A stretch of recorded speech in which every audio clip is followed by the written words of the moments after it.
ಎಲ್ಲಿಂದ ಎಲ್ಲಿಗಪ್ಪ ಹೋಲಿಕೆ ಇದು ಅಂತ ದಿಗ್ಭ್ರಮೆಗೊಳಗಾಗ್ಬಿಟ್ಟಿದ್ದಾರೆ ದೇಶದ ಜನ.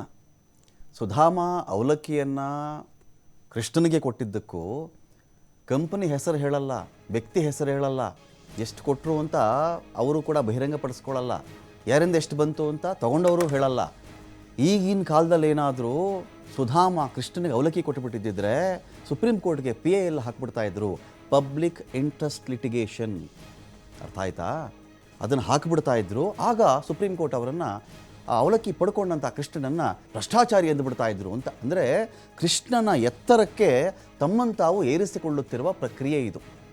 ವಿಷಯ ಅದಲ್ವೇ ಅಲ್ಲ. ಇಲ್ಲಿ ಎಲೆಕ್ಟ್ರೋಲ್ ಬಾಂಡನ್ನು ಅದೊಂದು ಸೀರೀಸ್. ಅದು 2016ರಲ್ಲಿ ನೋಟ್ ಬ್ಯಾನ್ ಆಗುತ್ತೆ, 2017ರಲ್ಲಿ GST ಬರುತ್ತೆ, ಅದೇ 2017ರಲ್ಲಿ ಚುನಾವಣಾ ಬಾಂಡ್ಗಳ ಪ್ರಸ್ತಾಪ ಆಗುತ್ತೆ, 2019ರ ಚುನಾವಣೆಗೆ ಚೆನ್ನಾಗಿ ಹಣವನ್ನು ಬಳಸ್ಕೊಂಡಿದ್ದಾರೆ ಅಂತ ಜಗಜ್ಜಾಹಿರ್ರಿ. ಅದು ಯಾರು ಚೆಕ್ ಮಾಡಿಕೊಂಡ್ರು ನಿಜ. ಅದು ವಿಷಯ ಹೀಗಿದ್ದಾಗ ನೀವು ಸುಧಾಮ ಅಂತ ಗೊತ್ತಲ್ಲ, ಕೊಟ್ಟಿರೋನು ಸುಧಾಮ, ಅವತ್ತಿಗೆ ಅವಲಕ್ಕಿ ಕೊಟ್ಟವನು, ತಗೊಂಡವನು ಕೃಷ್ಣ. ತಗೊಂಡಿದ್ದೇನನ್ನ ಅವಲಕ್ಕಿಯನ್ನು. ಇವತ್ತಿಗೆ ಸುಧಾಮ ಯಾರು ಇಲ್ಲಿ? ಕೃಷ್ಣ ಪರಮಾತ್ಮರು ಯಾರಪ್ಪ ಇವತ್ತಿಗೆ ಇಲ್ಲಿ? ಯಾರಂಥ ಮಹಾನುಭಾವರು? ಕೃಷ್ಣನ ಎತ್ತರಕ್ಕೆ ಏರಿಸ್ಕೊಳ್ತಾ ಇರ್ತಕ್ಕಂಥ ಮಹಾನುಭಾವರು ಯಾರಿದ್ದಾರೆ ಇಲ್ಲಿ? ಯಾವುದೇ ವ್ಯಕ್ತಿ ಕೊಟ್ಟಿದ್ದರೆ ಇಂಥವನು ಕೊಟ್ಟ ಅಂತ ಹೇಳಿಕೊಳ್ಳಿ. ನಿಮಗೆ ಮಹಾನ್ ಟ್ರಾನ್ಸ್ಪರೆನ್ಸಿ ಆಡಳಿತ ಅಲ್ವೇ ನಿಮ್ಮದು? ದೊಡ್ಡ ಪಾರದರ್ಶಕ ಆಡಳಿತ ಆಗಿದ್ದಾಗ ನಿಮ್ಮದು ಹೇಳಿಕೊಳ್ಳೋಕೆ ನಿಮಗಿರ್ತಕ್ಕಂಥ ಸಮಸ್ಯೆ ಏನು? ಇದನ್ನೇ ಇಲ್ಲಿ ಯಾಕೆ ಹೇಳಲ್ಲ ಅಂತ ಹೇಳಿದ್ರೆ, ಇಲ್ಲಿ ಕ್ವಿಡ್ ಪ್ರೋ ಕೋ ಬೆಳವಣಿಗೆ ಆಗಿದೆ ಅಂತ. ಒಂದು ಆಡಳಿತಾರೂಢ ಪಕ್ಷಕ್ಕೆ ಮಾತ್ರ ದೊಡ್ಡ ಮಟ್ಟದಲ್ಲಿ ಹಣ ಬರೋಕ್ಕೆ ಸಾಧ್ಯ ರೀ.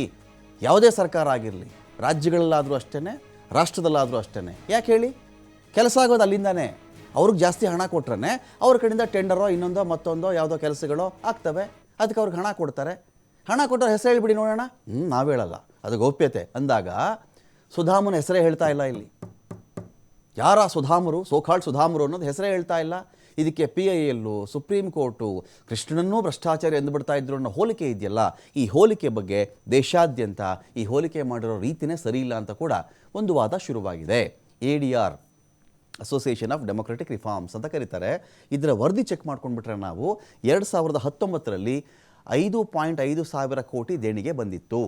ಇದರ ಪ್ರಕಾರವಾಗಿ ADR ಏನೇನು ಮಾಡುತ್ತೆ ಅಂತ ಹೇಳಿದ್ರೆ, ಪ್ರತಿಯೊಬ್ಬ ವ್ಯಕ್ತಿಯ ಬಗ್ಗೆ ಕೂಡ ಒಂದು ಕಣ್ಣಿಟ್ಟಿರುತ್ತೆ, ಪಕ್ಷಗಳ ಬಗ್ಗೆ ಒಂದು ಕಣ್ಣಿಟ್ಟಿರುತ್ತೆ, ಅಲ್ಲಾಗ್ತಿರ್ತಕ್ಕಂಥ ಬೆಳವಣಿಗೆಗಳ ಬಗ್ಗೆ ಕಣ್ಣಿಟ್ಟಿರುತ್ತೆ, ಕ್ರಿಮಿನಲ್ ಹಿನ್ನೆಲೆ ಕೇಸ್ಗಳು, ಆತನ ಅಫಿಡವಿಟ್ಟು, ಅವನ ಆಸ್ತಿ, ಅವನ ಸ್ಥಿರ ಆಸ್ತಿ, ಚರ ಆಸ್ತಿ, ಅವನ ಟ್ಯಾಕ್ಸ್, ಪ್ರತಿ ಒಂದು ಮಾಹಿತಿ ಕೂಡ ಅವರ ಬಳಿಯಲ್ಲಿ ಇರುತ್ತೆ, ಕಲೆಕ್ಟ್ ಮಾಡಿ ಇಟ್ಟಿರ್ತಾರೆ.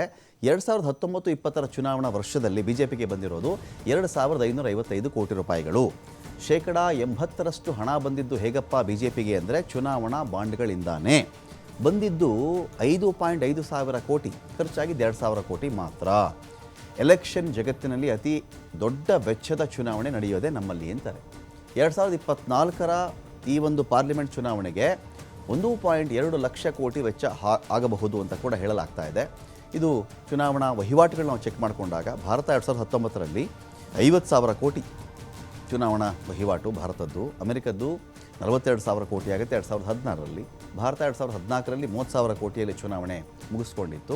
ಇನ್ನು 2016ರಿಂದ 2021ರವರೆಗಿನ ದೇಣಿಗೆ ಚೆಕ್ ಮಾಡಿಕೊಂಡ್ರೆ ಟೋಟಲ್ ಆಗಿ 31 ಪಾರ್ಟೀಸ್ಗೆ ಕಾರ್ಪೊರೇಟ್ ಟ್ಯಾಕ್ಸ್ 28%, 4,614 ಕೋಟಿ. ಎಲೆಕ್ಟ್ರೋಲ್ ಬಾಂಡ್ 56% ಬರುತ್ತೆ. ನೋಡಿ, ಕಾರ್ಪೊರೇಟ್ ಕಡೆಯಿಂದ 4,614 ಕೋಟಿ, ಎಲೆಕ್ಟ್ರೋಲ್ ಬಾಂಡ್ ಅಂತ ಬಂದಾಗ 56%, 9,188 ಕೋಟಿ. ಇತರೆ ಮೂಲಗಳಿಂದ 16%, 2,634 ಕೋಟಿ. ಒಟ್ಟು ದೇಣಿಗೆ 16,434 ಕೋಟಿ ರೂಪಾಯಿಗಳು. ADR ಕೊಡ್ತಾ ಇರ್ತಕ್ಕಂಥ ಅಂಕಿಅಂಶಗಳಿವೆಲ್ಲವೂ ಕೂಡ ಅಂದರೆ ಒಂದು ದಿಗ್ಭ್ರಮೆಗೆ ಒಳಗಾಗುವಂಥ ಸರದಿ. ಇದಕ್ಕೆ ಕುಚೇಲ ಏನು ಮಾಡ್ದ, ಕೃಷ್ಣ ಏನು ಮಾಡ್ದ, ಅವಲಕ್ಕಿ ಎಷ್ಟು ತಂದಿದ್ರು, ಇವತ್ತಿನ ಕಾಲದಲ್ಲಿ ಯಾರಾದರೂ ಅರ್ಜಿ ಹಾಕಿಬಿಟ್ರೆ ಕೃಷ್ಣನನ್ನೂ ಭ್ರಷ್ಟಾಚಾರಿ ಎಂದುಬಿಡ್ತಾರೆ ಅಂತ ಒಂದು ಲಾಜಿಕ್ ಇದೆಯಲ್ಲ, ಈ ಲಾಜಿಕ್ ಬಗ್ಗೆನೇ ದೊಡ್ಡ ಪ್ರಶ್ನೆ ಎದ್ದಿದೆ. ಅಂದರೆ ಯಾವುದನ್ನು ನೀಟಾಗಿ ಚಾಟಿ ಬೀಸಿದೆ ಸುಪ್ರೀಂ ಕೋರ್ಟ್. ಅನ್ಕಾನ್ಸ್ಟಿಟ್ಯೂಷನಲ್ ಅಂತ ಹೇಳಿದೆ, ಇದನ್ನು ತುಂಬ ಸ್ಪಷ್ಟವಾಗಿ ಅಸಂವಿಧಾನಿಕ ಕ್ರಮ ಅಂತ ಹೇಳಿದೆ. ಅಕ್ರಮ ಅಂತ ಇನ್ನೇನು ಬಾಯ್ಬಿಟ್ಟು ಹೇಳುವಂಥ ಅವಶ್ಯಕತೆ ಇಲ್ಲ. ಇಲ್ಲಿ ಕ್ವಿಡ್ ಪ್ರೋಕೋ ಅಂತ ದೊಡ್ಡ ಚರ್ಚೆ ನಡೀತಾ ಇದೆ. ಅನಾಮಧೇಯ ವ್ಯಕ್ತಿಗಳು ಸುಮ್ಮನೆ ಹಣ ಕೊಟ್ಬಿಡ್ತಾರ, ಸುಮ್ಮನೆ ಫಂಡ್ ಕೊಟ್ಬಿಡ್ತಾರ ರೂಲಿಂಗ್ ಪಾರ್ಟಿಗೆ ಅಂದರೆ ನಕ್ಬಿಡ್ತಾರೆ ಯಾರಾದರೂ. ಸುಮ್ಮನೆ ಯಾರೂ ಕೊಡಲ್ಲ. ಲಾಸ್ ಆಗಿರೋ ಕಂಪ್ನಿನೂ ತೊಗೋಬಹುದು ಅಂತ ಹೇಳಿಬಿಟ್ರು. ತೆರಿಗೆ ವಿನಾಯಿತಿನೂ ಅನೌನ್ಸ್ ಮಾಡಿಬಿಟ್ರು ಅವ್ರಿಗೆ. ಅಷ್ಟೊಂದು ಹಣ ಕೊಡುವವರಿಗೆ ಅಷ್ಟೊಂದು ಸೌಲಭ್ಯ ಕಲ್ಪಿಸ್ತಕ್ಕಂಥ ಅವಶ್ಯಕತೆ ಏನಿತ್ತು? ಪಾರ್ಟಿ ಫಂಡ್ ಅದು ದೇಶಕ್ಕೆ ಕೊಟ್ಟಿದ್ದಲ್ಲ, ಅದು ಪಕ್ಷಕ್ಕೆ ಕೊಟ್ಟಿದ್ರಿ. ಯಾವುದೋ ಸಂತ್ರಸ್ತರಿಗೆ ಕೊಟ್ಟಿದ್ದ ಹಣ ಅಲ್ಲ ಅದು, ಪಾರ್ಟಿ ಫಂಡ್ ಅದು ಕೊಟ್ಟಿರೋದು. ಯಾಕೆ ಕೊಟ್ಬಿಡ್ತಾರೆ ಅಂತ ದೊಡ್ಡ ಚರ್ಚೆ ಕೂಡ ಇದೀಗ ನಡೆದಿದೆ.